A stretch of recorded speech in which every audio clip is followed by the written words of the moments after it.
qualify for sainthood. I believe most Friday nights look better under neon or Sorry, stadium. guys. I'm a little listening to country music right now. I don't know. Just lately, it's been about country music. I believe kids ought to stay kids. This is a really cool song. You know, "Love Who You Love" or something like that. It says it's a really neat song. I think it's that guy that was on American Idol, Luke Bryan. Well, I'm having breakfast right now. I've got myself a nice bowl of oatmeal. Of course, you guys can't see my oranges. I've got oatmeal. I've got strawberries, bananas, blackberries. What else do I have? What else do I have? I was going to cut up a mango, and then I decided not to. Because they're just so messy. Have you guys ever cut up a mango? I mean, they're like really messy. But I hope you guys don't mind. I'm going to be eating as I talk. I know it's kind of tacky, right?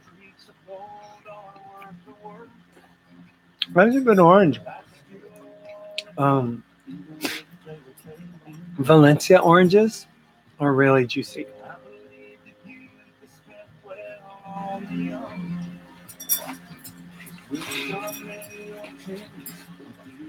Seeds and everything. It all goes.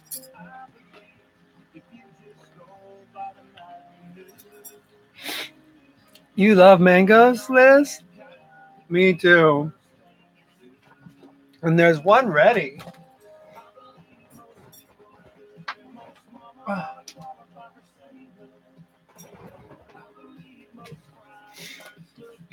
No, it's not ready yet. It's still. This one's ready though. This one is ready. Yeah. I wonder. Oh, this is really ripe. It's really like. You see, it's mushy, soft. I used to love plums a lot, but now my favorite fruit is this, the mango. But peeling them, it's like, God. Love you too, Carrie. Love you too. I'm not a big fan of pears. Pears are kind of, I don't know. Thanks, teen. It's a special day. It's Father's Day, yeah. And for trans women, it's Father's Day too. Oh, because we don't celebrate Mother's Day, for obvious reasons. But we do celebrate Father's Day.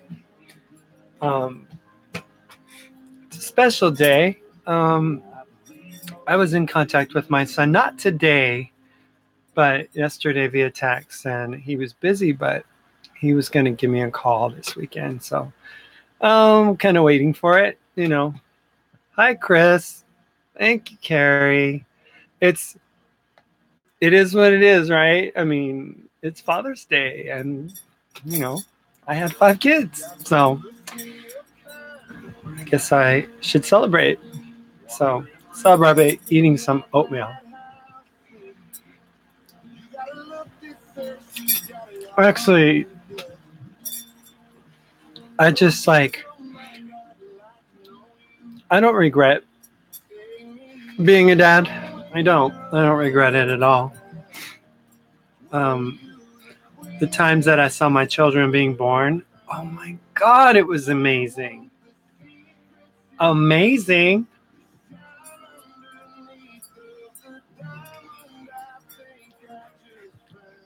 When Timothy was born, he's my firstborn.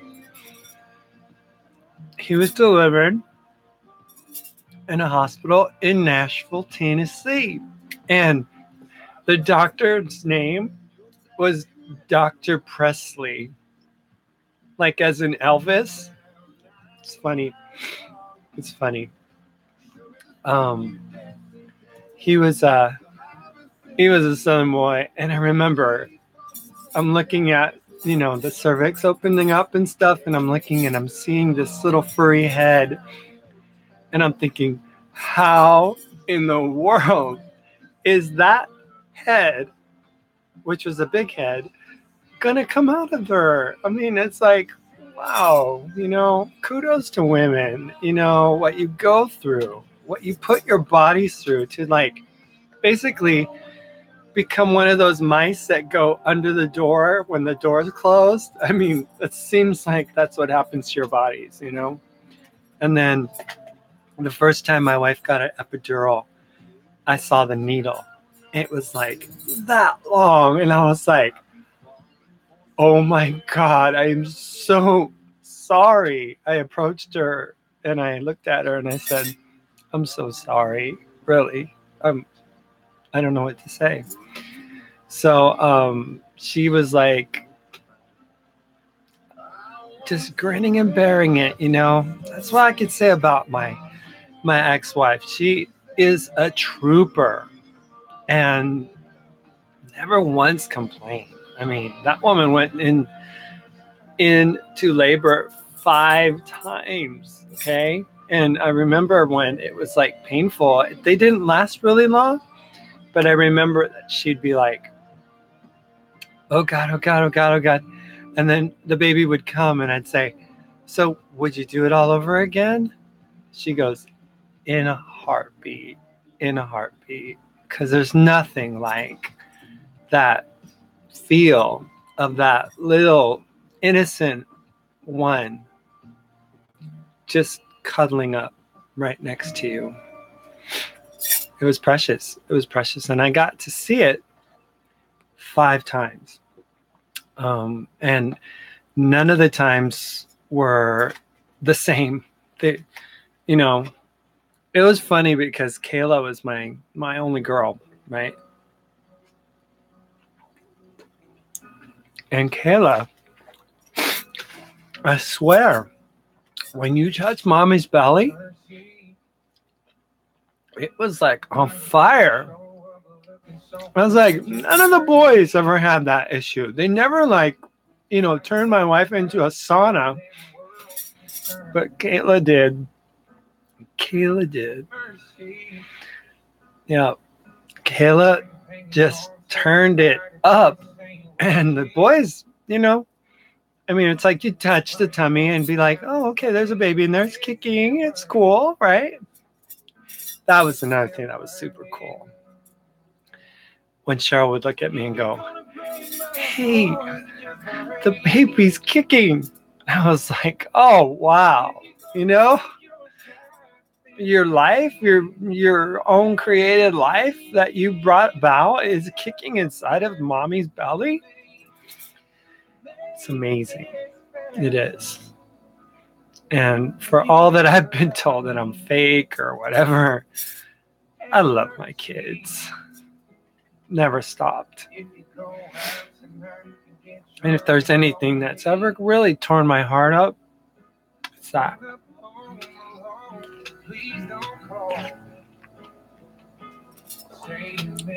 It's that. I didn't want to make this a sad video, but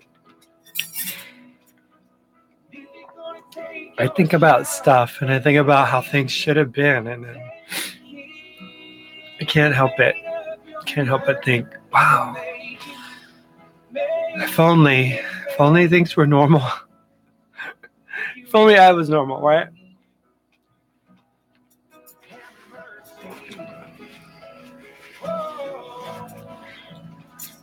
Thanks, Ryan.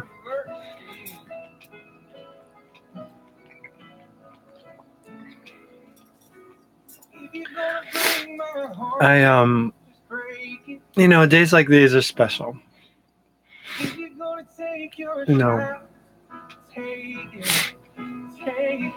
I can't really claim to be a mom there, Liz. I mean, honestly, there's only one person who's entitled to be called mother. And that's the woman who went into labor and had the kids.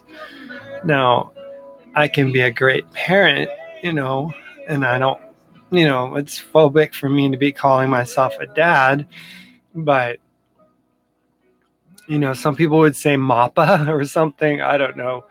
Whatever makes them feel better about themselves. I do. I have a lot of love from my heart for my children. I can't wait for the day, can't wait for that day. I mean, hugging my son the other day, that was priceless. I was like, getting over this cold finally, or whatever it is. I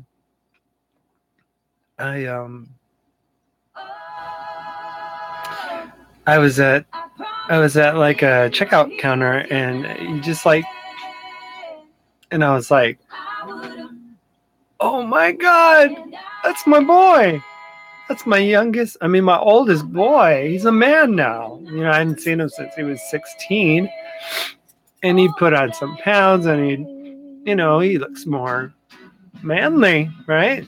He's got lots of hair, and he didn't have his beard, but usually he sports a beard, and it was like so precious. He looks at me and he goes, "It's been way too long, Dad." And I was like, "You are absolutely right, son. It has been way too long, and it wasn't up to me to make it that long, believe me."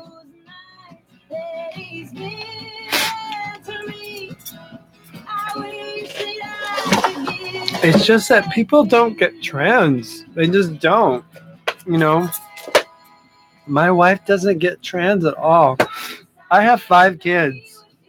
5 kids. And I haven't seen, 4 of them since 2014. And I'll tell you what it feels like. It feels like I'm on deployment and that I haven't been released from combat or something. That's kind of what it feels like. And my hope is that someday I'll get released from combat and be able to visit with them, But that's kind of how I feel. No, one girl, she just turned 18 too, and she's super smart like her big brother, and she's going to the same private college institution that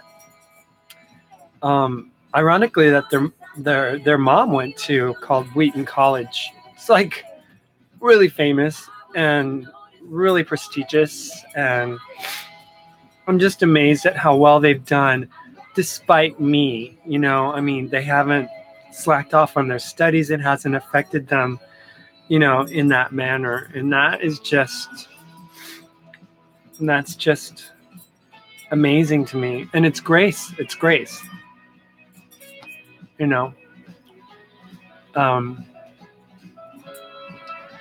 Total grace. That's all I can say.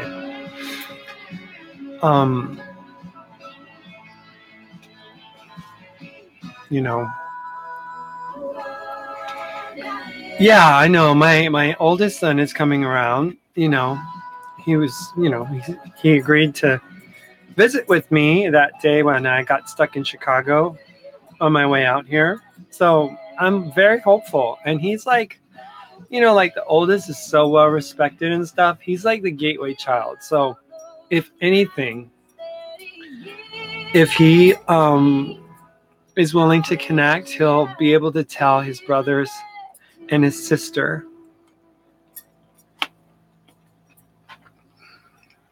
So I'm hopeful. I really am. I believe without talking about my ex a lot, that most of the girls I talked to had the period of understanding later, always accepted. Yeah, I'm looking forward to better days, ahead. But, I think that being married to Mark was just way too much for my children to handle.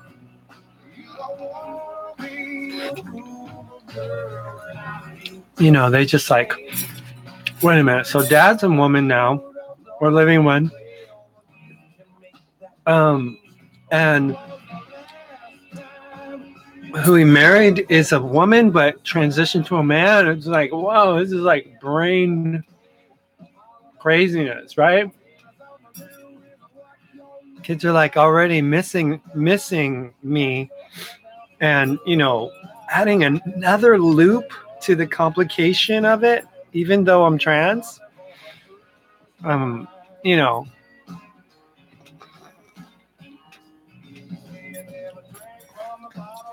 having my vitamin C.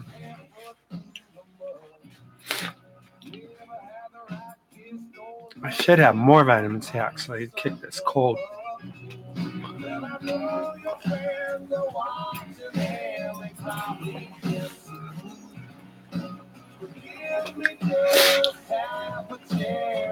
I think children have a default unconditional love meter that hasn't been destroyed by society. And I think that if they are exposed to things early, that, you know, they will accept a lot more readily than, you know, than if they're already a teenager. But in my experience, I think that this younger generation is understanding gender in a way that isn't like we grew up. You know, I'm a kid of the 80s, 70s, and 80s, and what? I don't answer a phone right now. Goodness gracious. Isn't it crazy when people just randomly call you out of the blue? It's like, and they don't have any couth to just not like to text you first and to say, hey, would you like to chat? You know, it's like as if you want a video chat with some stranger from another planet or whatever. I mean, no, I don't do that. And contrary to what has been rumored about me, I'm not out there to, have sex and do whatever, you know. It's so ridiculous.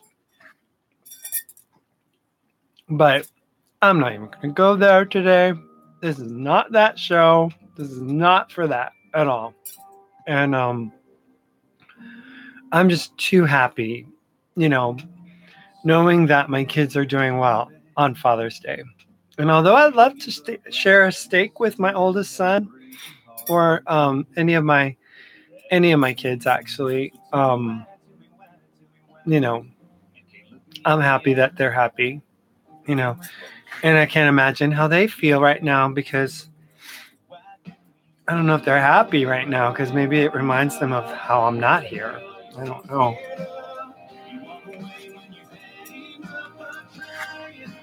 But I'm just happy to know that they're doing well. I'm happy to know that they are thriving in the midst of chaos. I think a lot of times these circumstances are placed in our lives by God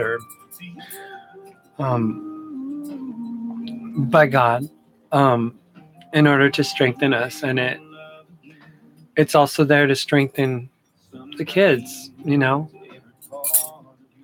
maybe by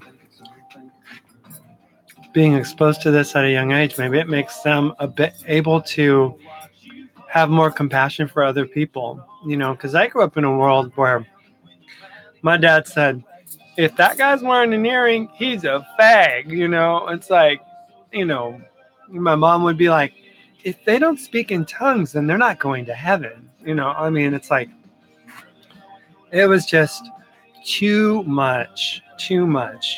And, when parents shelter their children so much, like I was sheltered, watch out, because they are, not going to do well if they constantly are being like protected. I mean, you need to expose your kids at the right age to this world that we live in. I mean, of course, you have to be careful and you have to be wise. But I remember that was one of the things that my wife and I always disagreed with raising the boys and the girl was like, how much, too much bubble, like Christian type, raising of kids, I mean, you got to let kids like kind of ask questions and be able to know that there are others out there that might not believe the same way as you do. Instead of like putting people into the same like plastic bubble of belief and then expecting them to develop as mature adults by living in this pressurized little bubble, And I grew up in it. I went to a Christian school, I from the age of like, 5 all the way through college. I was what was considered a good Christian kid, right? And whatever's now going on with me is a reflection of, like, for Christians, it's like the ultimate worst thing that could happen. I mean, I'm convinced that if someone were a murderer and they killed a person, that they would receive more forgiveness and more understanding than a trans woman would. I know that. Because, see, this is what happens. We're not liars. We're not. But what ends up happening is they make it so that because we didn't open ourselves up early and talk about what we were facing and possibly get help or whatever, however help would come by, a pastor or something or whatever. But because we didn't do that and we chose to work with the system and when we chose to do the things that were expected of us to do by culture and by our society and our Christian faith, because we did that, when we do come out later on in life, like I did at 43, when we do end up, and I'm 48 now, when we do come out at that age, then if we, everything then is constituted as a lie. Everything is looked at as manipulation. Everything is looked at as mistruths and misleading and totally like premeditated control and all this other nonsense that it's not, because what it is we actually bottled it up so long and tried other options. We tried other, I'm just going to back up a little bit. We tried other things, in order to do what we needed to do. And, that's a little bright. Sorry, I'm just a picky camera person. And I'm like leaning downhill left a little bit. That bugs me because I was such a stickler when it came to being level, because I had a crane, and when I set it up and stuff, I had to make sure that the camera on it was mounted just so, and be level, have a level there, and be right on. So I'm kind of anal when it comes to shots and stuff like that. But yeah, they think that we've been fooling them, and that the person that we were, well, that person's a lie. So if your whole life, I've been misled. Say, for instance, my ex-wife. She's like, so then this happened because of this. Oh, and I'm putting together the dots on this relationship. And oh my God, you used me the whole time. And I'm like, that's not where it's at, people. It's not about me being some deceiving liar, because I'm not. I've lied. Yeah, of course, I've lied.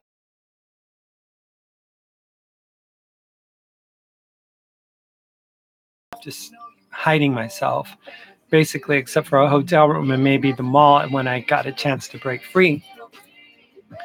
I used to lie about things, to cover things up. And it was never like lying, just for lying's sake. It was lying so that I could do what I needed to do. And, that's translated into lying about everything. Oh, and and Mark mentioned it the other day. He goes, who in their right mind would leave 5 children? And it's like, I explained it to him. I told him what it was about. People have watched my videos early in 2014. And there was so much resistance from my ex-wife. She made it impossible for me to be a parent. Nothing was going to allow that to happen. And the result of my distance from my children is completely and 100% predicated on the fact that my ex-wife doesn't want me around. That's just the truth. And she has sown those seeds of frustration and unforgiveness in my kids to the point where, they think probably that I left because I didn't love them, or that I love myself, more than I did them, and God. And that's just not true.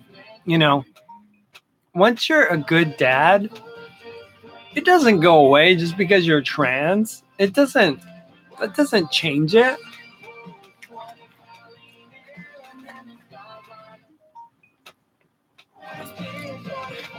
Got a text. Let's see here.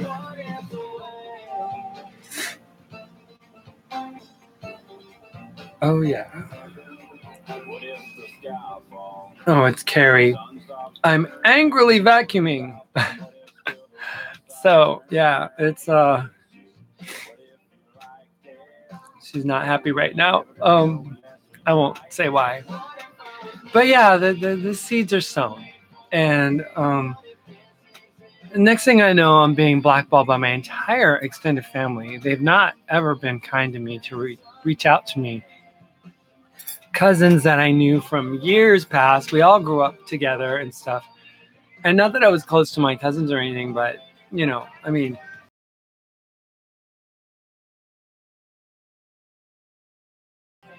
and, they just like, I even like gave advice to my cousin who had a son who was coming out as gay or whatever. But it's like being trans is like, oh my God, leper, that person, whoever they are, we don't know them. They're a freak, and they're like given over to the devil, and they're like totally not the person we thought they were. It's like, I don't get it. I don't get it when the church plays judge on a group of people who are just living their lives and want to do the right thing for themselves. And if people don't understand it, it's fine, you know. You don't have to. You don't have to. No one's obligating you to understand, like, you know, if you have a problem with it, you know. But we are asking that you would just be compassionate and kind to us. You know, is it too hard to be nice? You know, and not try to just like throw us back into like the mold of what we didn't want to be. Like that woman who contacted me and said, what you need to do is God's drawing you back to being a man and you need to just go back to being a man, blah, blah. I'm like, why do you think that that's going to help at this time? It doesn't make any sense to me.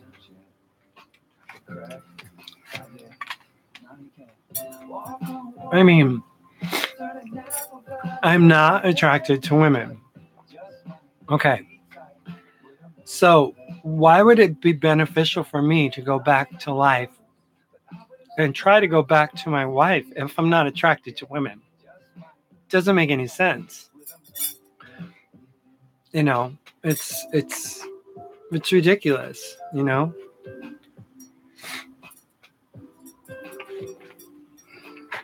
People are different. I'm a different duck. Okay, I am a different duck. If society, if, you know, God made,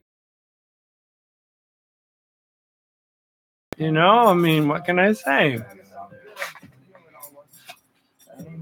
I'm being told that I'm not authentic, I'm not real, that I'm only like seeking to date men because it validates my existence as a woman, you know. And it's not true. I'm just, you know, innately attracted to men. Whatever, you know, whatever. I don't do it for my validation. I do it because I like guys.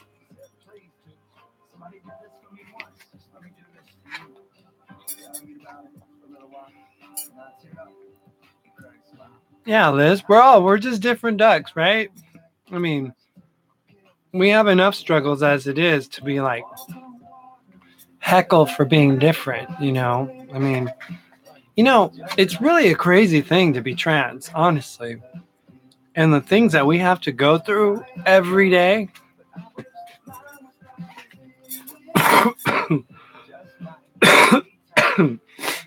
God, I wish that would go away. You know, the things that we go through every day, I would wish on nobody. Nobody.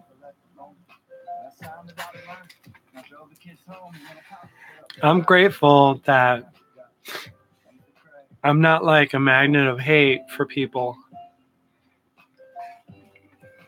You know, for whatever reason, you know, I don't get bothered. I just go about living my life and stuff. So actually, I'm really happy today. I'm looking at maybe finding my own place because this place lacks in many ways for me to feel comfortable, you know, because I've got like all this stuff around me. And I hear that when it gets cold here, it's not very well insulated. So it's an older house. So I was going to talk to somebody about a room and stuff that I could rent and stuff, or basement. So that was in the plans. That was what I was going to do. I was going to go down to the farmer's market. Finally done. I was going to go down to the farmer's market, but I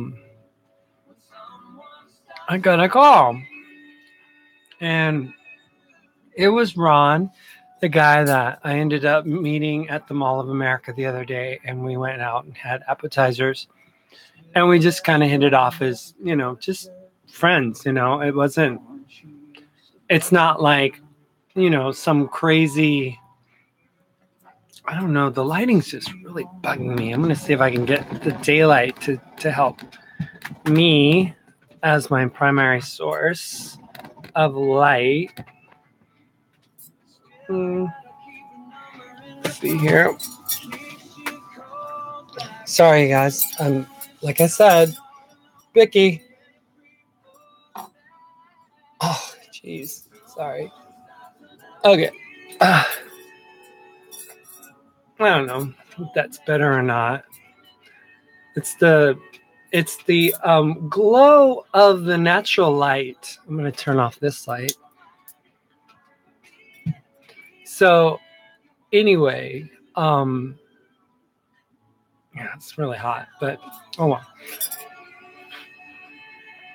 You have to use back cam. Hello?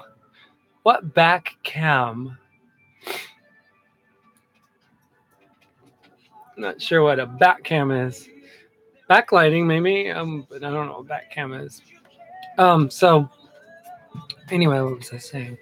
Oh yeah, so I get a call from Ron and he's like, "Hey, nothing romantic or anything. We just hit it off as buddies." And he goes, "Hey, it's hot out. Would you like to come over to the house? And I got AC. I can introduce you to my friends. They're all musicians and stuff.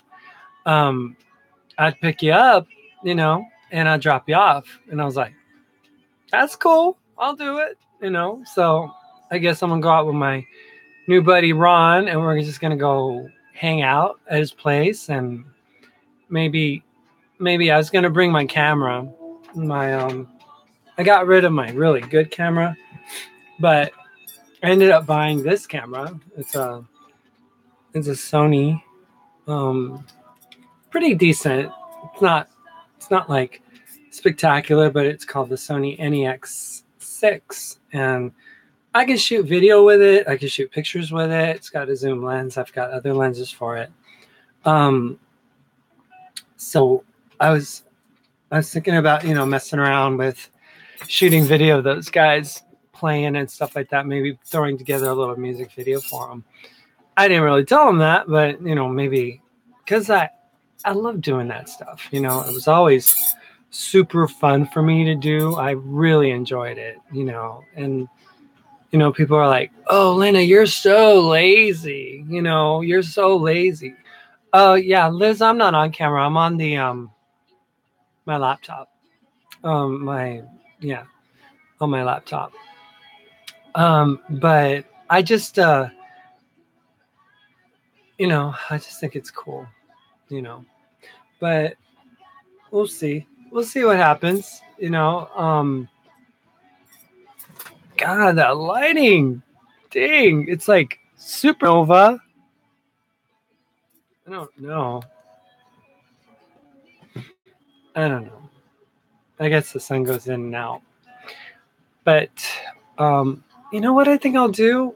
I think I'm gonna. Oh yes, I'll do that. Sorry again. I just hate bad lighting. I am going to try to close the window. There, that's better. So when in doubt, shut off the external source of light, which is this window, and use a curtain. Yeah, that worked. So now I'm not distracted from sharing. But yeah. My resolution on my laptop is it's kind of like it's at 720p, so I'm looking at it. Camera. Where's my camera controls? Yeah, Apple has very poor controls. And then there's a program you can buy. It's called Eyeglasses or something like that, and it costs like $20. And I don't really have the money, but eventually I think I'm going to buy the Eyeglasses program, and then I can bring up and down the color balance and the lighting and all that stuff. So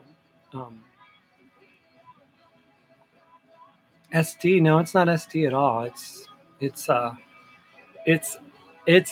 high definition coming to you from St. Paul, Minnesota. So yeah. Yeah, it's not standard def.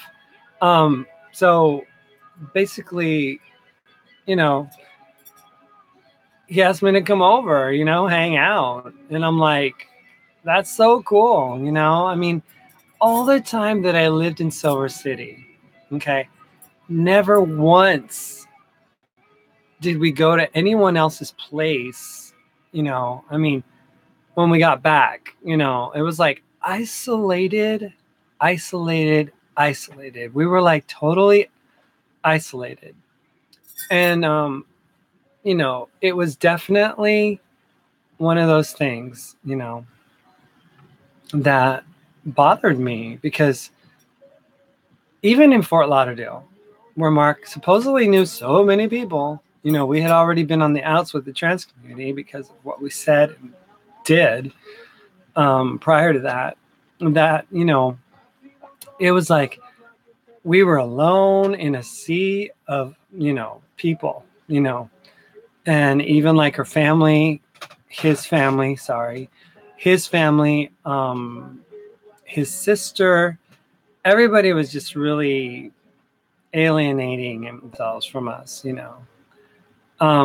was just really, really sad, what had happened and stuff like that. But they just didn't want anything to do with us, it was like, so we ended up just being loners basically and walking around, we didn't like hang out with anybody. We didn't do much. We went to the local bar and stuff every now and then, but we didn't do much at all, but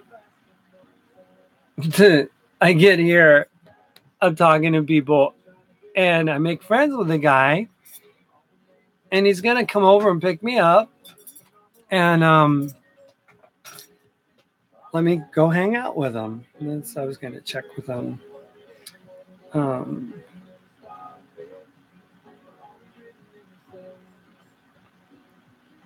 Okay, traffic is terrible. I'm probably at least 20 minutes away. That was 14 minutes ago.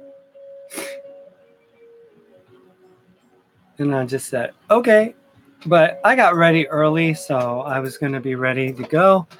I had plans on maybe, like I said, going down to the farmer's market. And then I had an appointment, which oh no, I don't have the address anymore. Shoot. I got a text. This guy, I was going to look at his place. Let's see here. Where is that?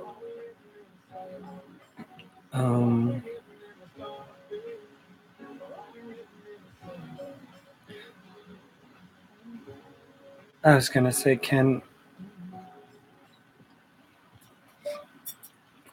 hello, Roy, I would like to know if I can reschedule the appointment to come look at your place today at 3.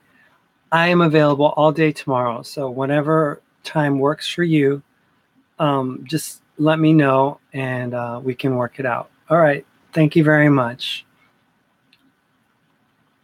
Period. New line.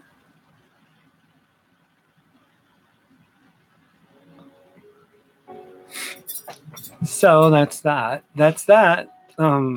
Hopefully he gets back to me.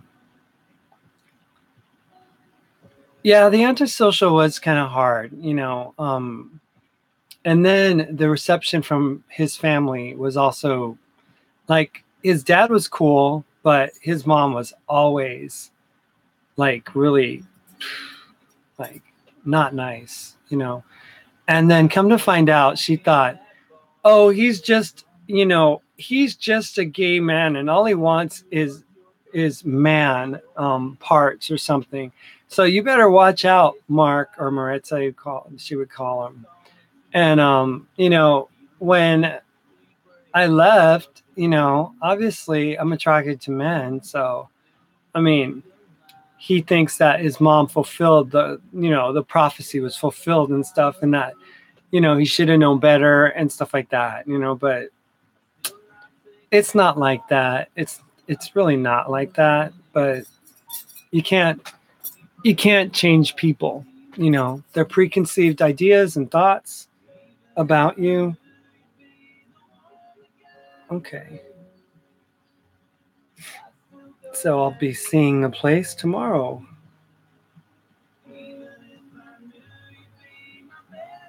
Sounds great. So, yeah. So it was like, it was hard. It was hard. And detransitioning and stuff. And then it just, oh, my friend Ron is here. Okay. I will be right out. All right, guys, I gotta go. I gotta go hang out with my buddy Ron. So I'll see you guys later. Have a great afternoon, and I'll fill you guys in on what happened. Thank you so much for watching, and I'm glad that you guys are here, and I'm glad that you guys share with me and that you love me for who I am. Appreciate it, and I love you guys. But I gotta go. Bye.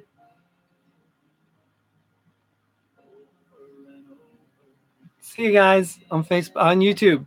Bye. And if you haven't subscribed, please hit the subscribe button, and you can hear me chat more. Okay. Anyway, bye. See you guys.